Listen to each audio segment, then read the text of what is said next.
ekosistem daratan yang luas dan alami, yang didominasi oleh pepohonan, semak-semak, tanaman merambat, serta berbagai jenis flora dan fauna lainnya. Yang dimana fungsi hutan sendiri itu adalah sebagai proses penyerap karbon, menghasilkan oksigen, dan menjadi rumah bagi jutaan makhluk hidup. Tapi kini, banyak hutan berubah menjadi lahan gundul, kering, dan tandus.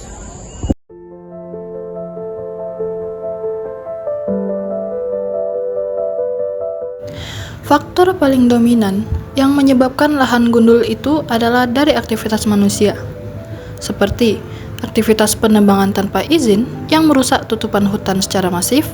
Kedua, perubahan fungsi lahan menjadi lahan pertanian, perkebunan, dan pemukiman. Ketiga, kebakaran hutan, baik alami maupun disengaja, yang mana hal tersebut dapat menghanguskan vegetasi dan mempercepat degradasi.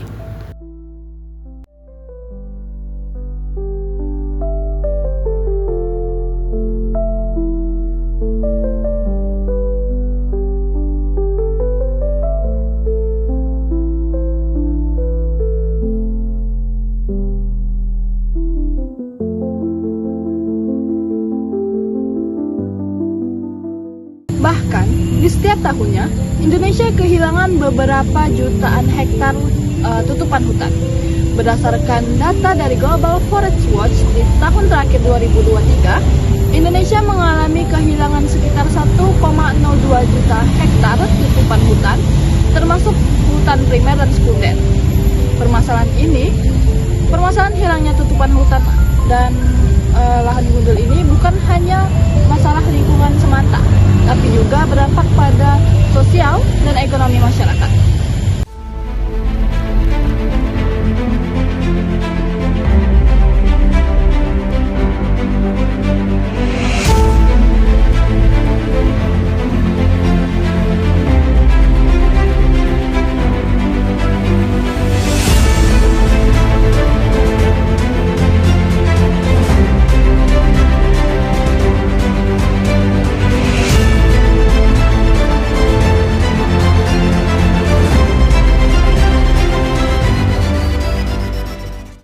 Di balik kerusakan yang ada, pasti selalu ada peluang untuk memperbaiki.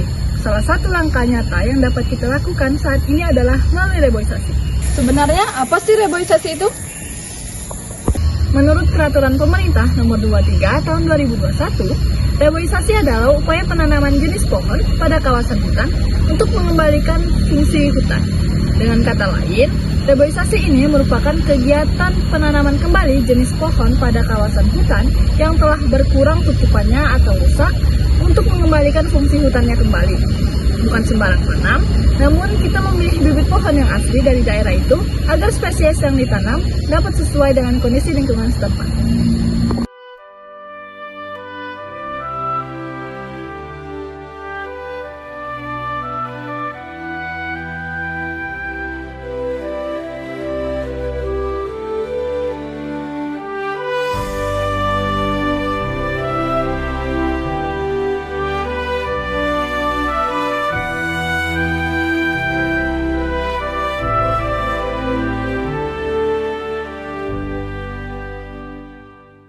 Kenapa sih penting banget melakukan reboisasi di lahan gundul? Pertama, di lahan gundul itu rawan banget erosi. Hujan turun dikit aja, tanahnya langsung longsor atau banjir lumpur. Sehingga dengan adanya pohon yang ditanam itu punya akar yang kuat untuk menahan tanah, sehingga mencegah bencana itu. Kedua, dengan adanya pohon juga membantu untuk menyerap air hujan, biar nggak banjir di musim hujan atau kekeringan di kemarau. Ketiga, pohon juga membantu menyerap karbon dioksida yang dapat membuat bumi panas, yang dapat diganti dengan oksigen segar. Nah, jadi teman-teman, sehingga memang sangat penting reboisasi itu untuk dapat membantu kita mencapai target nol emisi karbon di masa depan. Dengan menanam kembali pohon di lahan yang rusak, kita tidak hanya memulihkan alam, tapi juga membantu memulihkan masa depan. Ayo, tanam pohon untuk memulihkan masa depan.